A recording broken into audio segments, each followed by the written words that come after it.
You're listening to a CanadianMovieCrew.com production. Blast from the Past is the story of a naive man who comes out into the world after being in a nuclear fallout shelter for 35 years. Or is it? He's got great big feet, he's jumping to the beat. He's been dancing in the street. He's dressed so fine, got lots of loot. We like to call him Mr. Zoot Suit. Welcome back to the Yours It Movie Podcast, where we try to find the real story behind the story. I'm Sean Taylor. I'm Tex. And I'm Mean Mark. And welcome back to the show, Christopher Walken. Hi, good to be here. Today we're taking a look at Blast from the Past from 1999, starring Brendan Fraser, Alicia Fox, and the aforementioned... Alicia Silverstone? Sorry, I say Alicia Fox. Alicia Fox, the wrestler? Yeah, you did. Yeah. Making her silver screen debut? At the age of probably 7. Yeah, and now I like the idea that 1999 has become a blast from the past in and of itself. So I thought this was a fun retrospective to look back at how futuristic everything was supposed to look, and we're like, aw. Yes, Christopher Walken and Sissy Spacek are the other. Yeah, because if there's one person you want to be trapped underground with, it's Carrie. Carrie and Christopher Walken. I know, like that's a dynamic duo. Like the whole movie could have been just about them. Okay, so if you're of our age, sort of 25 to 40, you probably remember this movie. This was one of Brendan Fraser's biggest breakout movies. It wasn't his real breakout. He'd done George of the Jungle by then, but this was sort of the one that made him sort of a leading man in a kind of a romantic role kind of thing. Well, between that and Encino Man, that put him kind of on the map, and this was one of those, okay, we're going to put you in a rom-com now kind of thing. Yeah, we're going to see how you do against Alicia Silverstone. And so, good luck. opposite Christopher Walken. Like that's a big get, right? Yeah. But really, yeah, okay. Well, we'll get to that. 1999 Christopher Walken? Oh, yeah. Tex, why don't you take us through Blast from the Past? All right. Our story begins in 1962, where a couple is having a get-together at their place, and a news broadcast causes Kelvin to break the party up early. Overhead, a plane has engine trouble and ends up going down. Thanks to the father's paranoia, the couple is safely ensconced in their nuclear bunker when the plane crashes into their house. They're presumed dead, and we get a montage of what's happening in their nice, safe little bunker while society goes to crap out topside. 35 years go by, and one night the locks on the bunker disengage, allowing the family to go topside. Albert goes first, and he's so traumatized by what he sees on the modern streets, he ends up having a heart attack, and Adam is sent topside to gather food and supplies. His father sends him with a box of baseball cards with a ridiculous amount of money, but sweet, naive Adam has no idea. He runs into Eve, who stops him from getting fleeced by a less-than-honest dealer and ends up helping him get a hotel after he gives her a valuable card. Eve's conscience gets the best of her, and she comes back to give him back the card, and he ends up hiring her to help him. Over the next couple days, as Adam is rounding up the supplies he needs for the bunker, Eve gives him a lesson in modern-day courting rituals and tries to find him a wife, but finds fault in every woman he considers. After Adam beats up Eve's ex, Johnny, and escorts some chickie home, the two eventually admit their feelings for each other. Adam tells Eve the story of where he's from, and to show him how much she loves him, Eve immediately tries to have him committed. She regrets the decision and goes looking for him, discovering in the search that everything he said was true and that he's shockingly rich. She tracks him down to tell him what actually happened in the 35 years since he and his family were in the bunker, and meets his family. Adam tells his father to set the locks for an additional 3 months, and a voiceover from Eve lets us know what happened in those 3 months. Adam had his family's house rebuilt down to the last detail and brings them to it. He tries to tell his father what actually happened the night Calvin and Helen went down in the bunker, and his father doesn't believe him. But that's okay, because Eve has some cute things to say about how adorable and thoughtful Adam is. Roll credits. Yeah, the one thing I wrote down is it must be weird to live in a world where you're afraid of an impending war that from terrorists from overseas that will destroy your home, and the people start building underground shelters. Dang. Welcome to the Cold War and pretty much every day ever since. Yeah, pretty much. Like, nothing much has changed since this past. Yeah. Yes. Shockingly, yeah. That's that's a poignant first note. My first note is, hey, Nathan Fillion's in this movie. Fucking Nathan Fillion. Fuck. That's awesome. That was during the credits. I was like, holy shit! Like an yet undiscovered Nathan Fillion he's the shitty boyfriend. No, I know who he is. Yeah, that I know. I knew him from Two Guys, a Girl, and a Pizza Place. I did not watch that, so I did not know him from that. So I would not have yet have discovered Ryan Reynolds at that point either. Yeah, like the rest of the world did. Yeah. But one thing I did know, the movie set in 1962. They're actually asking Brendan Fraser to play a little bit older than he actually is in this one because he was born in 68. Yeah, he's 35. He's playing a 35-year-old, but he's not 35 yet even during this timeline. Huh. He wasn't born until like 6 years later. The actor, I looked it up. Okay, but that's the thing. Like when the hotel bellhop says, "How old are you?" and he says 35. He's like, "Yeah, I would have said 25." I was like, "Wait a minute, you're supposed to be playing a 35-year-old?" Yeah, that's the timeline we're given, right? Like, it's 62. That's so weird.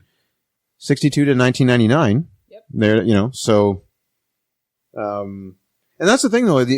I always thought that if I remember my Cold War training from the 80s, I thought 25 years was really the minimum you had to stay out of an area.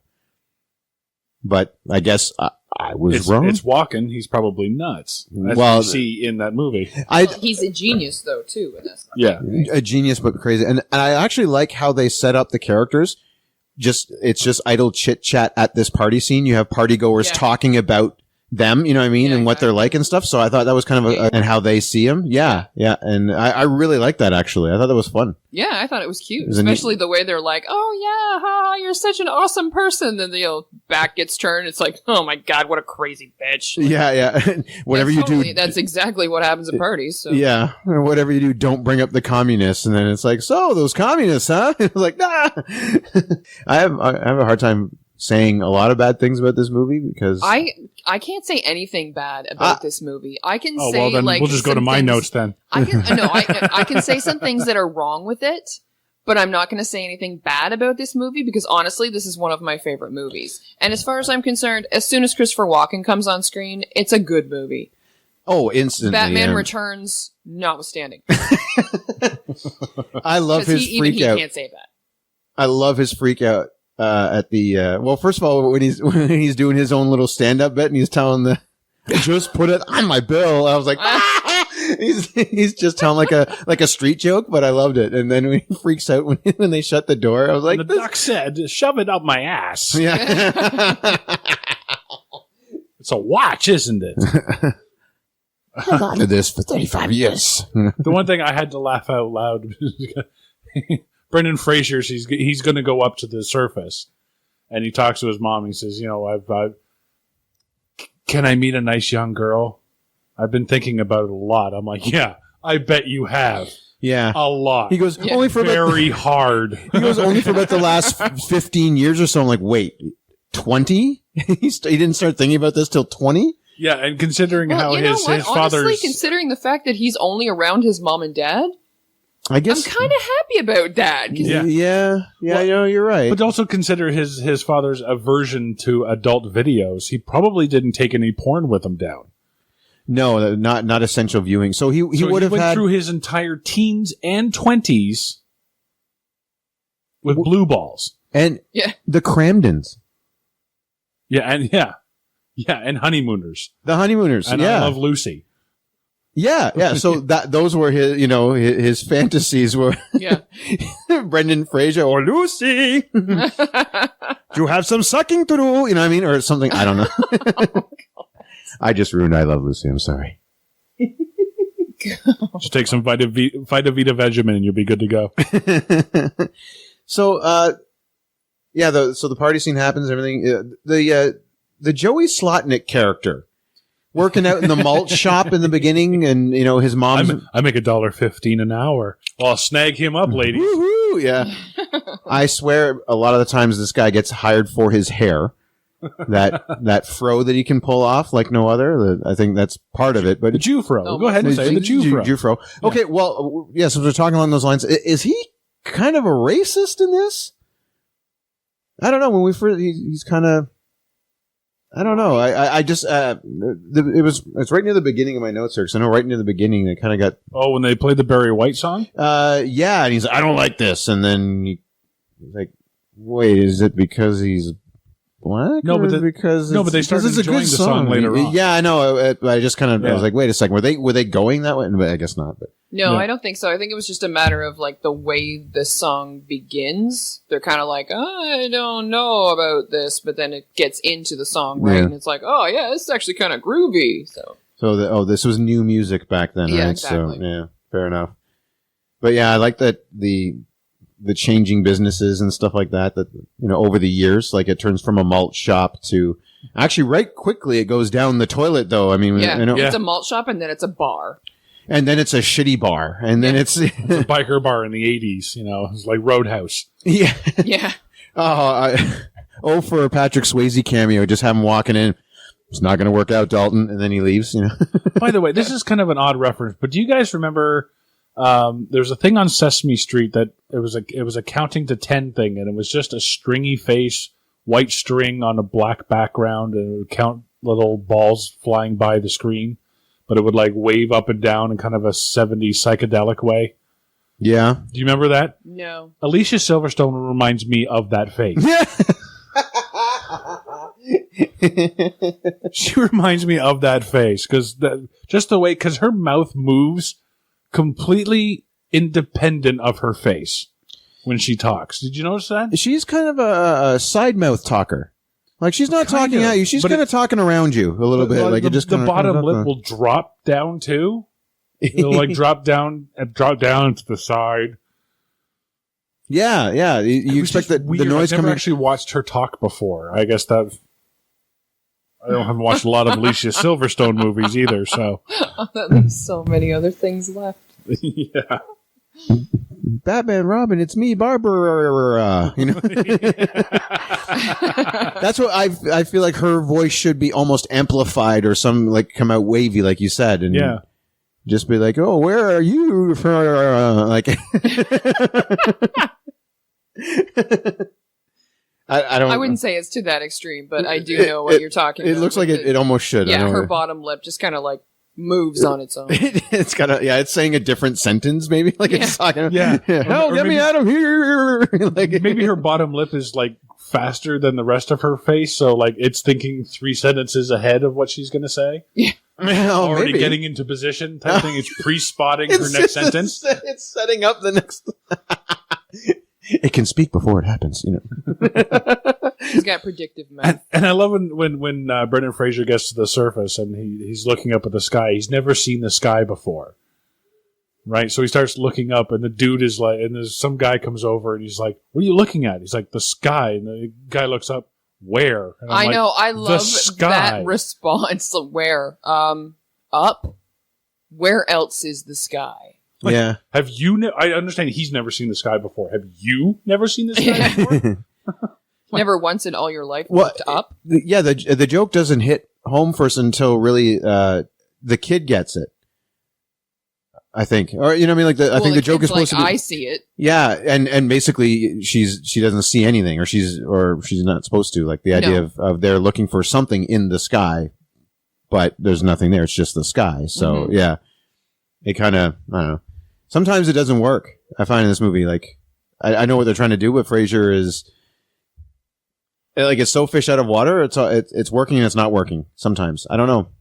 Maybe I'm being more critical than I need to be. Like, don't get me wrong, I still enjoy it, but yeah. And how about that Negro joke that he comes up? He's like, "Wow, a Negro," and I'm like, "Yeah." I don't know if that would probably get cut out on TBS if they played that movie these days. You know what I mean? Yeah. That male woman does not get any residual checks for that performance. There would be a horrible like voiceover. It's like, "Wow, a black person." No. You know what it'd be? It was like, "Wow, a male man or woman." Male woman. Yes, a male person. Yeah. A letter carrier. There we go. That's. Actually, you know what? She would just be cut out, and there would be a computer with sending email. Like that's like her job's been replaced. I did like the touch that the kid, like kid Fraser and even adult, 35-year-old man Fraser does not get baseball. I love that. Me too, because it's just like it's a running thing where you just like it doesn't make any, which, you know what, it's completely understandable, because if you tried to actually explain baseball to someone who's never seen baseball before, and he's taken everything literally, because when he says, you know, it's a pitcher, it's like, oh, you know, in a frame, and it's like, no, a pitcher, and, oh, to hold water, like, yeah, you know, and he's holding a bat, oh, the nocturnal animal, like, yeah. It completely makes sense. And then, you know, when he actually does see the baseball game, and he's like, I get it, because he must. Yeah. You know? Well, the kids never played any sports. Yeah, exactly. Yeah. No hockey, no baseball, no football. Like, he's never seen, there was no sports highlight reels down in that basement, in that bunker. You know what I mean? Like, bloopers or hardest hits, you know? Yeah. Not one TSN report. Poor kid, you know what I mean? Yeah, seriously. No Don Cherry's Rock'em Sock'em Hockey. Yeah. Remember that? No, Don Cherry's Rockets. Exactly. Oh, yeah. Never got. There's a blast from the past right there. Oh, sorry. The only sport actually is boxing. I thought that was. Yeah, Yeah, well, it which basically it doesn't teaches him even how to seem- fight. Yeah, but it doesn't even seem like he really knows how to box, because he's got the book open. So Yeah. it's like, is he teaching him how to box, and he actually has no idea? It's the Ninja Turtles. You way. I was just going to say that. Don't you know that they can do that now? You can just learn martial arts by reading about it. All right, rein it in. Rein it in. So Christopher Walken's in this movie. That makes me happy. I like the shopping list, by the way. She keeps. Oh, I love that. Yeah, when she's going through it, write it down. Right. Yeah. I love when she's like, oh, and there's also a thing called a liquor store. Write that down. Yeah. Mama needs her happy juice, eh? Yeah, it's established that, like, mom's turned into quite the Elkie. Oh. Like, down there. And you can see why. She has her own screaming room. Yeah. Yeah. Yeah. I do like those nice little touches. They set it up right up front. Walken is crazy. Yeah. Now she's going crazy being in this bunker. Like He's brilliant. But she's drinking the cooking sherry and the oh, yeah. I don't know why she was transferring it from one bottle. Was she trying to was she going to water it down and make it last a little longer? Was it? Or maybe make it look like she wasn't actually drinking. Oh, like it was the brandy or something like that. Yeah. Oh no, only for special occasions. And she's dumping cooking sherry in there. And she knew how to make all these drinks and taught her son how to do that. Yeah. Yeah. He knew what a Rob Roy and yeah. What was it? A champagne champagne spritzer. Yeah, something like that. Something like that. I don't know what that is, but yeah. Well, only hookers drink it. Oh, well, my mom seems to like it. Well, my mom seems to like it. Yeah, there's the joke. But here's the the 90s, eh? The 90s apparently we thought were so shitty. Yeah. Like it was kind of a weird thing. I know they were exaggerating for comedy, but the idea that like Slotnick just goes fucking off the rails. Oh, yeah. His mom. He has the David Koresh tattoo. Is that what that was? Yeah, in the middle of the forehead. Yeah. Yeah. Remember David Koresh and That was the wacko from Texas, Waco, wasn't it? Yeah, though he was the wacko from Waco, Texas. Yeah. They killed all the people or got killed in the shootout. And in the big shootout with the FBI. Yeah. Oh, yes. Okay. So they're making a cult joke by putting. I did not get the tattoo reference. I will admit, but he grows out the hair and. Or was it Charlie Manson? One of the two. One of the two had like the swastika tattooed on his forehead. That I think was Manson. I think that may have been Manson. But, but the idea that his character is just gone crazy and somehow he's still able to stay in that building. I don't know why. Like they don't. Yeah. Like how come it wasn't turned into yet another adult bookstore or something? Like it's weird that it just kind of goes to shit and nothing happens. It's just kind of a place for him to be a bum. Yeah, he would have been ousted and I think that would have been the idea that he thinks that God and everything is coming from below him. Because, yes, that's typically where God comes from. Yeah, that's some. Below. Well, he took it as like almost an alien thing, I thought. But yet it turns into a religion. Like it's a weird kind of culty, almost devil worship. And I don't think it's devil worship, though. I honestly think that it's like. Oh, he thinks the Heavenly Father and the Mother. There is the light, right? Yeah. Oh, yes. When they come up in the thing and when they come up in the elevator and there's that bright light. I think, and then he says, like, are you the one that came, last night or whatever? And he's like, oh no, that was my father. And he's like, oh, of course, your father. Right, And then, so it's the Sissy Trinity? does it later on where she comes up and she's like, I'm the mother. And he's like, it's the mother. Yeah, they turn into this elevator worshipping. Don't touch my elevator is their mantra. Leave my elevator alone. Leave my elevator alone. Yeah, is their cult mantra. He shows up like Marty McFly in Back to the Future. In a radiation suit. Okay, that was what was weird about that. Not that fully expected Walken to show up in a radiation suit. You would, yeah. But they first flash to a poster or a billboard that shows people in radiation suits, and it's like, oh, this is the fashion. I think it says, or this is the new look on the billboard. It's like, oh, I didn't notice that. Yeah, because it stuck out because they do that right before he comes up, and it's like a setup shot. The 90s were weird. The 90s, okay, but the 90s were weird, but it doesn't work for the sake of this joke. Because if that's supposed to be the new look, then why is it so shocking to Slotnick? Yeah, that's the true. Billboard is right. It's a panning shot from that billboard to his storefront. Yeah. And then it replaced his business sign or something like that. And then I just love the elevator that manages to get through all the cement. That was my thing. Yeah. That was part 2 of my, absolutely. Like, that's one fucking strong, those are strong friggin' doors, man. Yeah. Oh, yeah. Well, everything was, they just solid open. steel. Yeah, but they managed to pop open through cement. Because it's established at the start. Yes. That the foundation is laid over top of what they think is a septic system. Yeah. So they're just going to cover it up in the first place, but whatever. Yeah. Even 1990s, no, this was in the 50s, right? 60s. Oh, sorry, 1965, I think it was, right? When they first like do that. Yeah, the malt shop. But you got to figure, though, those doors like that, theoretically, I suppose, should have been designed like that, because if there's supposed to be a nuclear blast, you would think there would be debris on top of your doors. Right. But are you going to be able to actually lift that much cement? I'm just saying, I'm I apologizing for the movie where it made up for hopefully it makes up for the spacesuit thing, because that. Yeah. Because you're right, he kind of Marty McFlies it when he comes out in his radiation suit, but they show that that's the new look. I'm like, that doesn't make sense then. Why is it such a shock? Yeah, I don't know. Yeah, but anyway. I actually didn't notice that billboard at all. Well, like I said, it only stood out because in the next scene. Yeah. I like when they're driving on the freeway. She's driving them down to the Holiday Inn, and they're like, he's all like, she's driving really fast, and he's like, oh, I'm afraid we're gonna die. I'm like, you're on the LA freeway. Of course you're gonna die. You're just gonna die because it's the LA freeway. Yeah. And you gotta love 1999. Everyone's a mutant. Yeah, that's what I mean. Like they've obviously turned it. Like, I get the culture shock. Obviously, that's they're the whole. Mutant. That's the whole joke of the. Yeah.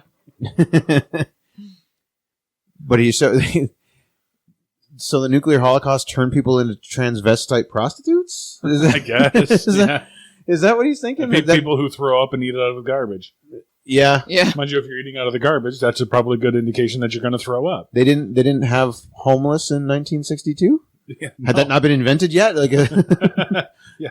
No, everybody had a home in 1962. Yeah. There was no problems in the United States in 1962. Well, in his perfect little suburb. Okay, but in his defense, he did live in a perfect little suburb. That's true. Okay, but I got to think that at least one of them was familiar with the idea of the hangover and drinking a little too much. Yeah. And throw, what I mean? Like, the guy gets kicked out of a bar, throws up in the street. Okay. Then again, once again, his perfect little suburb, right? Like, he would have. Yeah. Because, it's established that they are so cut off from anything horrible in the world. Yeah. Outside of outside of the war, he's made sure that he has isolated his wife so that she has no idea bad things are happening in the world. That's a good point, actually. Yeah, they set him up that they're already isolated even when they're among friends. Yeah. And then they isolate themselves for another 35 years physically. Yeah, no, that's a good point. By the way, sorry, we have a sponsor. Excellent. Yes. This podcast brought to you by the Holiday Inn.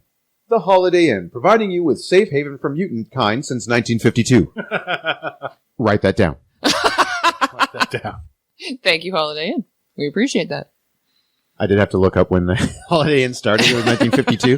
Now transvestite prostitute free. Since 1974. Yeah, there you go. Since 2000. Since 1999, yeah. Since 1999 and a half, thank you, Holiday Inn. And I love it like when Alicia Silverstone calls him on the hotel phone the next day, he's holding the phone away from his face. And I'm like, oh, get it? Because he doesn't know how to use a phone. That's why it's funny. If that's the case, how did he know to pick it up and it would stop ringing? If this was such a foreign device? Well, he just kind of, I think he just learns. That's his learning. His thing, learning, right? yeah. To be honest, most of my I don't want to say problems, but Silverstone's character, I have questions. Like when please when they're enlighten us. talking about Perry Como in the car, right? Yeah. They're scanning through. She's trying to get the traffic report. Okay, no one that drives that crazy gives a shit about the traffic report, Especially in L.A. Yeah, and this is another the 90s, right? She's the independent woman. She doesn't need it's a weird character in that that's the weird part.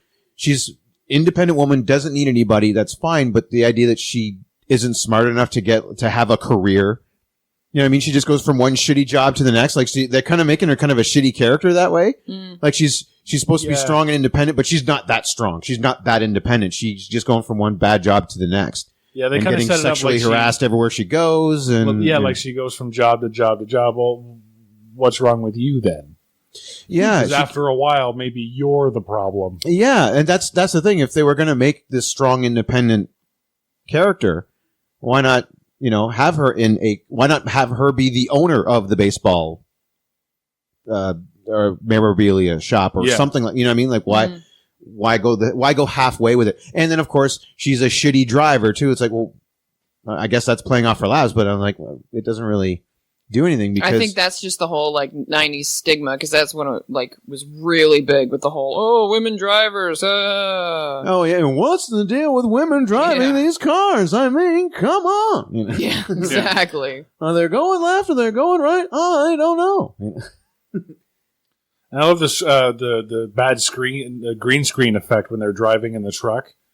Did you look at the windows during those scenes? Oh, no, I didn't. It was bad 1970s B-roll played back at 85% speed. The background wasn't even going as fast as they pretended they were driving.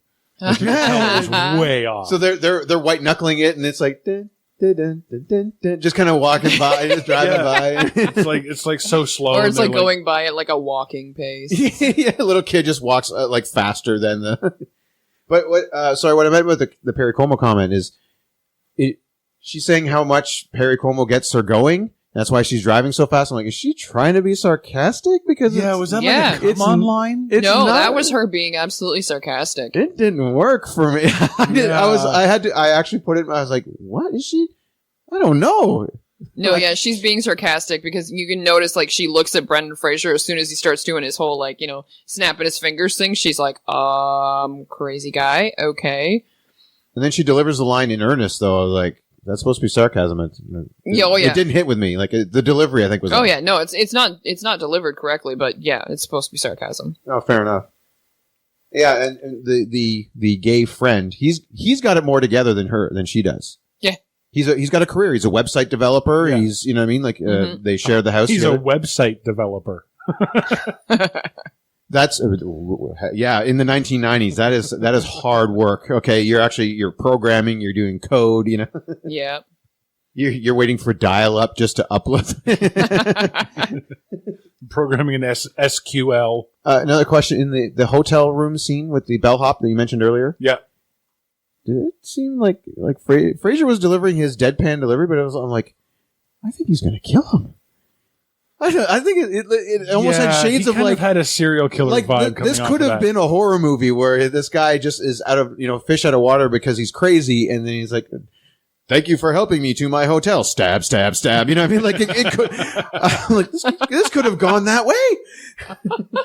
That line delivery, like I said, there's something just a little bit off about Fraser, and I know where he's going. Like his face, completely perfect for the role. Mm-hmm. Like, don't get me wrong. Like the 1990s, no one better for this, I think, than him because of just such an earnest face. Yeah. You couldn't get like a 90s Ben Stiller a little too jaded. You know what I mean? Yeah. Guys like that. Ryan Reynolds, a little too smarmy. You know, young. A little too young. You know, obviously, you had to play a 35-year-old man. Yeah.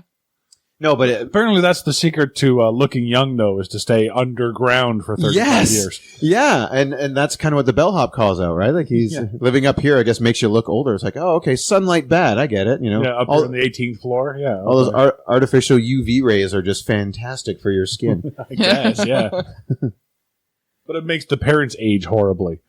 I know, because Walken in the beginning, dashing, you know, kind of like, obviously he's crazy, but I mean, he's got the black hair, he's happy, he's go lucky, you know what I mean? And then all of a sudden, like 35 years underground, and he looks like Frankenstein's monster, or, you know, he looks like really bad by the end of this. I don't know what happened during those few months of filming, but I guess to show that he's aging, obviously, but I mean, he aged way quicker. Like, it would have been funny if he had stayed kind of like maybe a few gray hairs, give him the Mr. Fantastic look. Yeah. You know what I mean? Like, just you know, because they're living good, they're eating healthy, they're out of the sun. No, you know. And what was the problem with him? What was his sickness? Because it seems pretty bad when he first goes down, but then he miraculously recovers, seemingly unfazed from a heart attack, untreated. It seemed like a heart attack to me. Do you recover from a heart attack that well? Well, she gives the instant diagnosis. I guess if it's a mild one, yes. I guess, maybe. She's all of a sudden like an expert. Oh, yeah. You know what I mean? Like, well, you might have to be, I guess, if you're going to be living underground for 25 years. Yeah, I know they call it out later where they taught Brendan Fraser first aid and stuff. And, you know, he says, I know more about first aid than you know more about baseball cards or whatever. Mm-hmm. So it would have been nice maybe if she had been a nurse. Yeah, because you don't actually find out what she is. I think she's just like, well, she's a housewife. I think it's implied that, she's just a housewife. I think they do call her that in the party scene. You say, oh, you know, she's, you know, a housewife. That's it? Like, that's her identity. Well, 1962, that was probably normal. Right. Yeah. No, you're right on there. I love how she's all weirded out that he's so nice because, get it? It's funny because men in the 90s weren't that nice to women ever. No, never. At all. And that cue Nathan Fillion, who's treating her like total shit. Jackass, yeah. Like, I get if it was just the jaded ex-boyfriend, like you broke up with me and I'm mad at you kind of thing, but it's like, nope, I treated you like shit then, I'm going to treat you like shit now. Yeah. But let's get back together. And she falls for it, kind of. Yeah, because you're hot. Yeah, yeah. So that's her character flaw, right? She goes for, but a 35-year-old looking like a 25-year-old Brendan Fraser. No, ugly. Horrid. Oh, yeah. Especially when we get Joey Slotnick coming in and out of this movie with like more wrinkles than Sissy Spacek and more wrinkles than Walken. And, but Brendan Fraser, 1990s Brendan Fraser. No, ugly. Oh, yeah, hideous. Yeah. Totally wouldn't choose him over Nathan Fillion. No. Not at all, ATEX. No. And not in a heartbeat at all. No way. And I mean, obviously they don't even call it out later on, like in the club scene when he's there for, 2 minutes before a woman's throwing herself literally on top of him. Yeah. This Sophie character. Yeah, and he's swing dancing, which is totally not sexy. No, not at all. Knowing how to dance. Okay. We've said this before on this show that if the mark of a bad movie has a completely unrealistically a completely spontaneous yet totally choreographed dance scene. Yeah. But here's my question in movies. Why does it ever happen in real life at a dance club where people separate to watch two people dance? I've never seen it myself. I've never been to a dance club, outside of so I an wouldn't actual know. wedding where the first dance of the husband and wife is, okay, well that's no, I'm I'm using that to your advantage, dude. Yeah. Well, yeah, but I got to think that this would be the one place I think it's funny they take him to like a 40s club.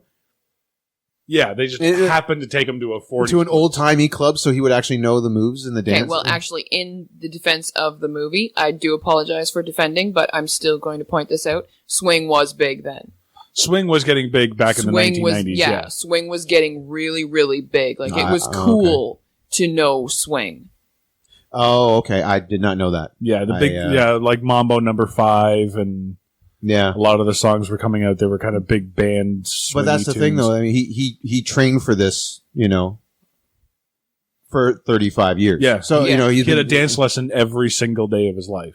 He says. Yeah. So actually, to me, this particular one, this is one of the better impromptu dance scenes I've seen in a movie because you believe that he knows what he's doing. Yeah. He knows, and they know because they frequent that club. So they're into this style of dance. So, but yet they're still swept off their feet. And also the crowd appreciates someone who knows what they're doing because some of them is probably their first time. Some of them maybe not. Right. And the fact that he's actually dancing with two girls simultaneously and doing it well, I will actually defend this as opposed to like another movie we did, Boys and Girls. Yeah. Yeah. Which does, where that one, I will agree with you. But this one kind of does. They take him basically to his own backyard, if you will. Like finally a place where he can be comfortable.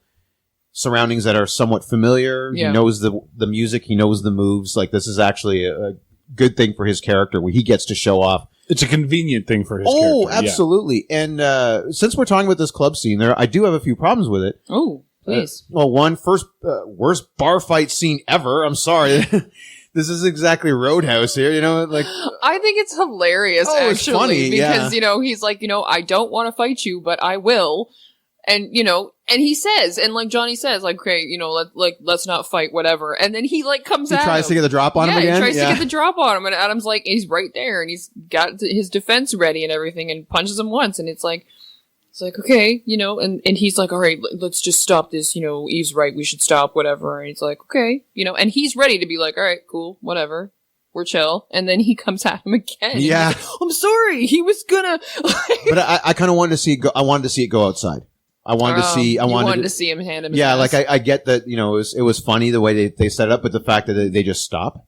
Yeah. I was just like, I thought the Fillion character would have been the type to be like, no, okay, we're going to do this proper and coats off and, dukes up kind of thing, right? And yeah, and again, this is pissed me off about it. Oh, he read about it in the book, so obviously he's better than a guy like Nathan, the Fillion character. I forget the guy's name. I'm sorry, Johnny. Was it Johnny? Was it actually? Now that I think about it, I don't know if it was actually Johnny, and it might have. Oh, hi, Nathan. Johnny was his name on Two Guys and a Girl in a Pizza Place. I think his name was Carl in this So movie. his name might not actually be Johnny now. I think of it. We're going to call him Johnny anyway. So Nathan Fillion, anyway, the character they set up, not his first bar fight. A jackass like that has gotten himself into some shit before. For sure. Just running his mouth, right? So yeah, you got to figure he'd be... But I think it would have been a better chance to even show off even more, though. Yeah. You get a guy who's been in bar fights before against... But isn't an actual boxer or whatever, so has no established technique versus a guy who's never actually been in a real fight before outside of, sparring fighting with his father. Yeah, basically. sparring with Christopher Walken. You know? Yeah, so I kind of wanted to see that. And then the other thing, too, and I don't like that this is all of a sudden the very, very sudden His name was Cliff. Cliff. Cliff. Okay. Okay, well, you know what? He was Johnny on Two Guys, a Girl in a Pizza Place. And every time I see him, I immediately think Johnny. Hi, Cliff. You are my favorite customer. All right. But, this is the extremely drastic turn for Silverstone's character, for Eve. Like, she almost like hates him throughout this movie. She's putting him off. You're weird. You're crazy. You're odd. I'm going to take your money. Oh, no, that's the thing. She just basically pushes him off and then agrees to help him find someone else. So it's not until she sees him swing dancing with two other women and also has a French one throw herself at him. Yeah. That's when she makes the turn. Like I didn't like it because he didn't earn it other than make her jealous. So that's the basis of of the attraction for her. But that was how they did romantic comedies in the 90s. It was a matter of like it had to be established that in order to know that you want something, you have to think that you can't get it anymore. Yeah, like three other people have to want what you have before you want it really badly. Yeah, or realize that you want it or whatever. Yeah. realize how important it is to you. Even though she has a gay guy going, yeah, you want this. See, that for me worked a little bit better because he was pointing out the good qualities in Adam that she was missing. It wasn't just he's with that slut, so I'm going to be I want him now because I don't have him. I didn't like it. No, yeah, I know. Again, it's working for this movie though, and everything like that. Like you can understand why she doesn't like him. It could have been done better though. Right. Honestly, the talk with the friend does more, I think. It just reinforces it. But I thought that would have been a better turn if he was the one who kind of brought her to her own realization. It's the good qualities in him that she wants. It's not just that slut. Yeah. Which she's also the stereotypical female in the movies where she's a whole bunch of shitty boyfriends. She's been basically abused, and you know, without saying it, and it's like she does that thing where they call out their own faults. You're like, oh, I'm just attracted to an ass, legs, and eyes, or whatever, and hair. Which you don't have, Brendan Fraser. To a butt and hair. Butt and hair, yeah. Nice butt and nice hair, or whatever. Oh, and arms. Yeah. Yeah. Yeah, which Brendan Fraser does not have. George of the Jungle? No. How about the whole side thing about her being psychic? Was that just an excuse to get them to hold hands? No, I think this was a big thing back in the 90s, at least with the women I knew. Dionne Warwick. They all liked to, all the girls liked to pretend like they were psychic, and so they would try to guess things, and of course guys are stupid, so they would say yes to anything they said. Yeah. Yes, I'm from Alaska, for example. She's like, I see snow. And no, he never said that he was actually from Alaska. Well, he says she was right. He gives the impression that she was right. Yeah. And then they start grilling him on the state capitol, and yeah. And she says, funny. I see snow, and I take a look at the look on Brendan Fraser's face, and I'm like, yeah, there probably is snow in the more low-lying areas at this point. He just had a woman like caress his hand for the first time. Yeah. First time ever, Yeah, there's some snow, but...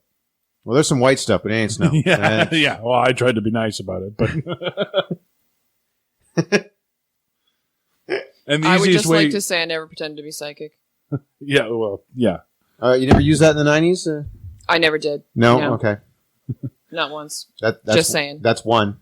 But of course, I'm sure you can back up that the easiest way to get into a woman's pants back in the 90s was to sing her a Perry Cuomo song.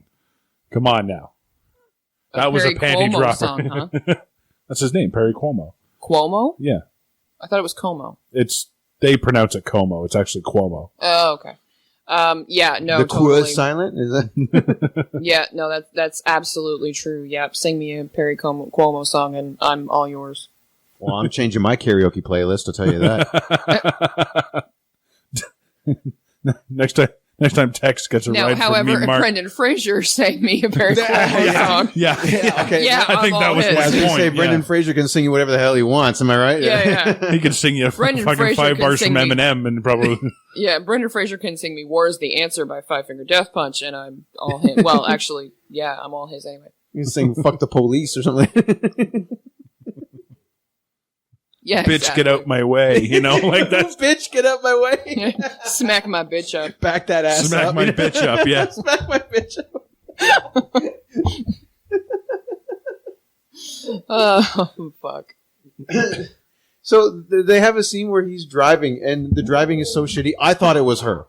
Like, that joke didn't land for me because they set her up as such a shitty driver that when they get out of the car, it's like, it's him driving. Okay. Yeah, I love when the bad driver is giving instructions to the driver that's never driven before. Yeah. It's like, no, actually.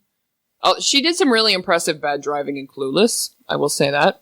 Yeah, but that character So was now set that this up is two movies that she's a bad driver in, I'm wondering what kind of driver Alicia Silverstone really is. I was going to say, maybe there's something like the casting directors just know that she never puts driving on her resume. But no, we want her for the movie, but I'm sorry, you got to write in bad driving. I'm sorry, but you're going to have to... Either that I know the script doesn't call for it, and she's supposed to be able to drive the Batmobile, but it's going to be driven badly. I'm sorry. Like, you put her behind that wheel. It's either that or she's an actual, driving instructor in L.A. She has, an impeccable record. Yeah. And she's just that good of an actress. Wait, hold on. No, I go back with the first one. So her second job is acting? Yeah, Like I said, that's what she does in her spare time. in her spare time in between driving lessons. For you don't want to. You'll die on the LA freeway. Yeah. Not only do you sing a Perry Como song, but you sing a Perry Como song about stalking. Yeah. That's true. Yeah, just The song is On the Street Where You Live, and it's all about how he constantly walks down the street and just stares at her house. Yeah. So in the remake of Blast from the Past in a few years, it's going to be someone singing like the Police's "Every Breath You Take." You know what I mean? Yeah. Yeah. Like that's the sing me a Sting song, would you? You know. I go crazy for Sting. Again, Silverstone's character, I think that, like I said, if I have any quote unquote problems, it's with her character. And maybe it's my fault, but I don't understand why she can't figure him out, or why she doesn't get rid of him sooner. Is it for the money? Why she just doesn't say, "Okay, well, take me to your parents"? He claims that he tells her the truth, and instead of saying, "Okay, show me this bunker," she goes, "Okay, turn around. Psych ward? Yeah, come get my boyfriend, please." Yeah, the guy I kissed last night. Turns out, all of a sudden, again, sudden turns for her character. She doesn't want him, suddenly wants him. Yeah. And then he's polite, he's nice, he's a little weird, but it's okay. I'll kiss you. All of a sudden, no, you're crazy. Yeah. Maybe she's the one who needs to be locked up in this. Well, how about the fact that she kisses him once and then she was like, "Hey, want to have sex?" Yeah. And how about that? And it's like, no, we're not going to do that. No establishment of a relationship whatsoever. No. Other than their working we've relationship. Kissed once. Let's have sex. While they're kissing. Yeah. Yeah. I think the more important question is, where can I meet a woman like this? Yeah, actually, I didn't have much of a problem with that part. Yeah, I bet you didn't. About it at all, but no, it's these drastic turns. Like, okay, when she's falling for him, you get that, but then all of a sudden she just instantly calls the psychiatrist. And the other thing too is that why didn't the psychiatrist ask to see the bunker? That and what hold do they really have over him? He hasn't committed any crimes. Other than maybe driving without a license. They try to play it off like she's in danger, like he's going to hurt her. So it's for her safety. And where were the cops? Right? Where was the uniformed officer to make sure everything went smooth? Yeah. If they really have her best interest, why wasn't there a cop? Yeah, they just bring Luis, the overweight orderly from the hospital that can't chase down Brendan Fraser. There are no scenes of young Brendan Fraser running around the bunker. Like, he shouldn't look like Brendan Fraser. He should be a fat guy because he's just in this tiny space for his entire life. And there's no scenes of him like doing push-ups and sit-ups. And I can't imagine the boxing regime that they read about in the book was all that intensive. And they weren't exactly downloading P90X or whatever, you know? Yeah, P90X was around in the 60s. Exactly, yeah. DDP yoga, you know? Well, there is very unlikely there would be candy down there. That's a good point. Just saying. And nary a potato chip to be found. Exactly. Yeah. So I can see the fact that he would be in fairly good shape, especially if he did, box every day or something. Yeah. He probably would be in fairly good shape. I guess all that swing dancing. Yeah, exactly. Must have. Well, I get time to change things up, become a meat and potatoes man and take up swing dancing. Yeah, exactly. I will say this about how they wrote Silverstone's character. At least when she she does again another sudden turn. She calls a psychiatrist. Psychiatrist is there. They're going to take him away. And then she's like, no, don't do it. Like, instantly again, just turns again. Yeah. But at least Wait. His story sounds so unbelievable that I actually believe it now. Yeah. And I was scared, but I'm not. All of a sudden, you're 5 feet out my door. And all of a sudden, again, that instant turn. But at least when she starts falling for him in earnest, it's before she finds out he's loaded. Yeah. Thank God. And I love how they call that. Yeah, they call that out. Yeah. Yeah. Well, at least I fell in love with him before I found out he was rich. Yeah, and Dave Foley in this. What do you think of him? Fine. Yeah, I mean, he's been playing gay characters on Kids in the Hall since the early '80s, so this really wasn't a stretch for him. I did like the idea of the neutral friend though. Like, he has only their best interest at heart. Like, he's not after Frasier. He's not after Eve. You know what I mean? Like, there's no. Yeah. He has no. no motive other than their best interest. So it makes for a good character, I guess, in that, because he's just calling it like he sees it, right? It's just right down the line. He is trying to get them to be together, right? But it's not self-motivated. He's not. That's true. Yeah, he's not. That's it's not true. to his own ends, other than he wants to see them happy. And he thinks they should be together. Yeah, so, exactly. So as a character, the fact that it's a neutral party, I think, is good, because that's kind of I'm going to be your conscience because you two are idiots, you know? Yeah. So I really think this movie is kind of science fiction, because when he goes rollerblading, yes, at this point, like he says, like he fell in love with Alicia Silverstone as soon as he saw her. Okay, fine. But then he goes rollerblading on the boardwalk near the beach, and he sees those two bikini models rollerblade by. You've been underground for 35 years. Do you maybe not take a second look and just go, yeah. I I'm agree. getting nowhere with Alicia Silverstone. Maybe I'm going to go after these two, see how they like me. And apparently I do very well. I have women throwing themselves at me in a club, so why not on the beach? Yeah, something tells me... Go up and tell them I make $1.15 an hour. Maybe that'll turn them on. Yeah, I got to think that, the ocean's magnificent and all, but I'm 35. I'm a 35-year-old virgin. I'm sorry. Maybe the ocean isn't that attractive just yet. You know what I mean? Like, give me an hour. Then Yeah, the ocean's still going to be there. Oh, yeah. In fact, let's just combine the two, and I'll have a fantastic time. I do like that they bookend the movie with rants from Walken. Like, he has he gets that freak out right after he thinks the bomb's been dropped. And then he's shutting the door. He has the freak out, and then at the end, communists. You know what I mean? Like, he goes off the rails and does like an anti-commie. I love how he guesses it too, and he's like, "Oh, I bet they said they did this or they said this," and he's like, actually, They asked for help. Yeah, the wall fell without even a single shot fired, and and he's asking. Oh, they probably asked for. Actually, they did. You know? They did. It's like, and fucking cover-ups and whatever. Yeah, his next conspiracy theory, right? That yeah. Yeah. How about you're watching the movie and then all of a sudden, oh, hello, sudden voiceover. I didn't know we were watching this movie through her eyes the whole time. That's a good point. Yeah, that she just has to come in and commentate on what's been going on. This is like Twilight level voiceover, where it just comes out of nowhere and for no reason except to wrap the movie up.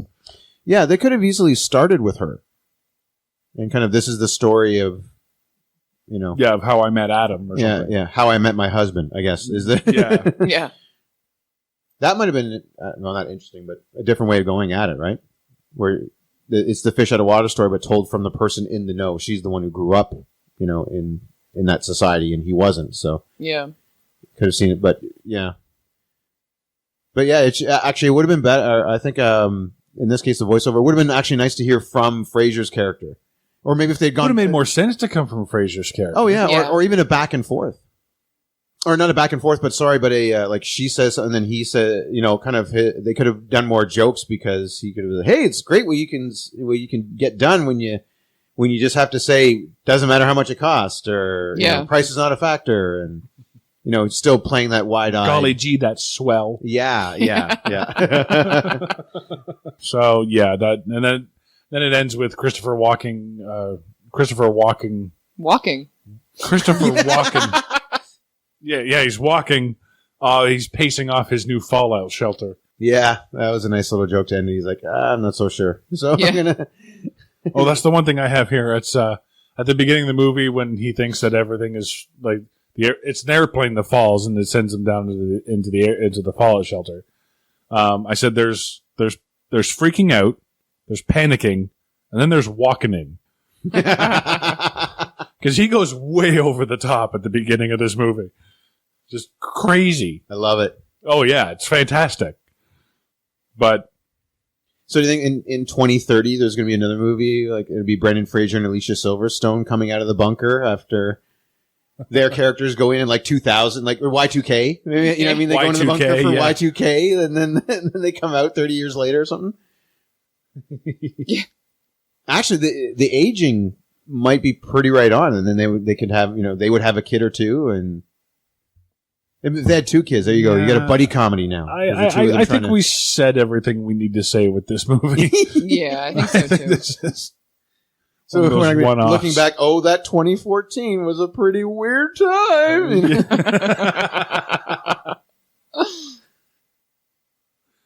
Yeah. So, this movie cost $35 million to make. You know how much it made in the theaters?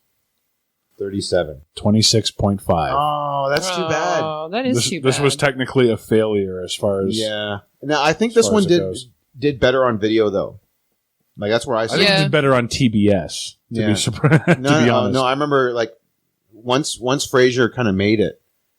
Yeah. Right? I think there was kind of I didn't know he did this one. And Alicia Silverstone too was kind of on her way up, and Mm-hmm. so I think. But I really think this one was quick to go into syndication. Well, Like, this was always on Sunday afternoon. yeah, You know what I mean? yeah, you're right. It did get picked up by TV stations for that. So Yeah. you This know. was always on Fox. I think it is 20th Century Fox, to be honest. Yeah. But yeah. So that's the blast from the past. That is blast from the past. And it's been a blast looking back at the past. Not 1962, but like 1999. 1999. So as always on the show, we try to find the real story behind the story. Mark? Well, I saw it, or is it a story of the rise and fall of an elevator-based cult? Yeah, they don't really get explored. No, Yeah. but we see the start and we see the end of this whole elevator-based cult, and it does not end in a shootout. Yeah. That's true. a positive thing, I guess. Yeah, absolutely. Tex? Have it, or is it the story of how you will find love if you have baseball cards? I can tell you that's not true. Yeah, his baseball card. I Do you have look it- like Brendan Fraser and you have baseball cards? If you look like Brendan Fraser, you don't need the baseball cards. You can be carrying around a dead chicken with no head. Still find love. And apparently sing "Fuck the Police," and you're still good. You're I have it as proof positive that if you love someone, don't let them go. Hold on to them. Keep them safe. And then call the psych ward and have them committed. If they love you and grew up in a 1960s fallout shelter, they'll come back with 3,000 pounds of frozen poultry.